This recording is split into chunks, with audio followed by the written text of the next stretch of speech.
नमस्कार दोस्तों, आप सुन रहे हैं विक्रम बेताल की प्रसिद्ध कहानियाँ, जिसमें आज हम आपको सुनाने जा रहे हैं सबसे अंतिम कहानी। किसी नगर में मांडलिक नाम का राजा राज करता था। उसकी पत्नी का नाम चंद्रवती था। वह मालव देश के राजा की लड़की थी। उसके लावण्यवती नाम की एक कन्या थी।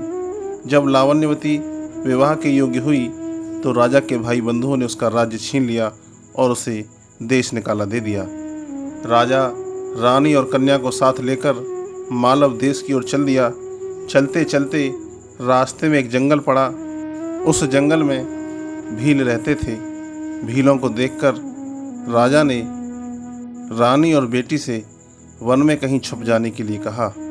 जब रानी और उसकी बेटी जंगल में कहीं छुप गए, उसी समय राजा पर भीलों ने आक्रमण कर दिया। राजा ने भीलों का मुकाबला किया, पर अंत में वह मारा गया। राजा को मारकर भील वापस चले गए। उनके जाने के बाद रानी और उसकी बेटी राजा को ढूंढते हुए उधर की तरफ आए तो राजा को मरा हुआ देखकर उन्हें बहुत दुख हुआ। वे दोनों शोक करती हुई एक तालाब के किनारे पहुंची। उसी समय चंद्रसेन नाम का साहूकार अपने लड़के के साथ घोड़े पर सवार होकर शिकार खेलने के लिए उधर आया हुआ था। दो स्त्रियों के पैरों के निशान देखकर साहूकार अपने बेटे से बोला, अगर ये दोनों स्त्रियां मिल जाएं तो तुम जिससे चाहो उससे विवाह कर लेना। लड़के ने कहा, पिताजी, छोटे पैरों वाली लड़की छोटी उम्र की होगी, मैं उससे विवाह कर लूँगा और आप बड़े पैरों वाली से विवाह कर लेना। साहूकार विवाह नहीं करना चाहता था, पर बेटे के बहुत कहने पर वह राजी हो गया। थोड़ा आगे बढ़ने पर उन्हें दोनों स्त्रियां दिखाई दी। साहूकार ने पूछा, तुम कौन हो? रानी ने सारा हाल कह सुनाया। साहूकार उन्हें अपने घर ले गया। संयोग से रानी के पैर छोटे थे और उसकी पुत्री के पैर बड़े थे, इसलिए साहूकार ने पुत्री से विवाह किया और लड़के ने रानी से विवाह किया। इस तरह पुत्री सास बनी और माँ बेटे की बहू बनी। उन दोनों के आगे चलकर कई संतानें हुईं। इस कहानी को सुनाने के बाद बेताल ने राजा से कहा, राजन, बताइए, माँ बेटी के जो बच्चे हुए उनका आपस में क्या रिश्ता हुआ?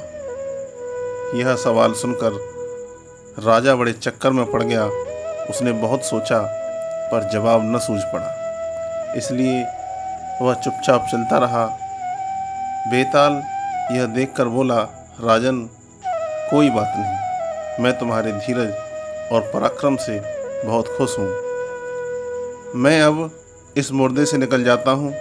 तुम इसे योगी के पास ले जाओ। जब वह तुम्हें इस मुर्दे को सिर झुकाकर प्रणाम करने को कहे तो तुम कह देना कि पहले आप करके दिखाओ, और जब वह सिर झुकाकर बतावे तो तुम उसका सिर काट लेना। उसका बलिदान करके तुम सारी पृथ्वी के राजा बन जाओगे। अगर तुमने उसका सिर नहीं काटा तो वह तुम्हारी बलि देकर सिद्धि प्राप्त करेगा। इतना कहकर बेताल मुर्दे को वहीं छोड़कर वापस चला गया और राजा मुर्दे को लेकर योगी के पास आ गया। योगी राजा और मुर्दे को देखकर बहुत प्रसन्न हुआ। वह बोला, हे राजन, तुमने यह कठिन काम करके मेरे साथ बड़ा उपकार किया है। तुम सचमुच में सारे राजाओं में श्रेष्ठ हो। इतना कहकर उसने मुर्दे को राजा के कंधे से उतार लिया और उसे स्नान आदि कराकर फूलों की मालाओं से सजाकर रख दिया। फिर मंत्र बल से बेताल का आवाहन करके उसकी पूजा की। पूजा के बाद उसने राजा से कहा, हे राजन, तुम शीश झुकाकर इस मुर्दे को प्रणाम करो। राजा को तभी बेताल की बात याद आ गई। उसने कहा, मैं राजा हूँ, मैंने कभी किसी के सामने सिर नहीं झुकाया। पहले आप मुझे सिर झुकाकर बता दीजिए। योगी ने जैसे ही सिर झुकाया, राजा ने तलवार से उसका सिर काट दिया। बेताल बड़ा खुश हुआ, बोला, राजन, यह योगी विद्याधरों का स्वामी बनना चाहता था और अब तुम बनोगे। मैंने तुम्हें बहुत परेशान किया है, तुम जो चाहो सो मांग लो। राजा ने कहा, अगर आप मुझसे खुश हैं तो मेरी प्रार्थना है कि आपने जो कहानियाँ मुझे सुनाई हैं वे सारे संसार में प्रसिद्ध हो जाएं और लोग इन्हें आदर से पढ़ें। बेताल ने कहा, ऐसा ही होगा और जो इन्हें पढ़ेंगे उनके पाप दूर हो जाएंगे। काम पूरे करने के बाद राजा शमशान से नगर में आ गया और कुछ ही दिनों में वह सारी पृथ्वी का राजा बन गया और बहुत समय तक आनंद से राज्य करते हुए अंत में भगवान में समा गया।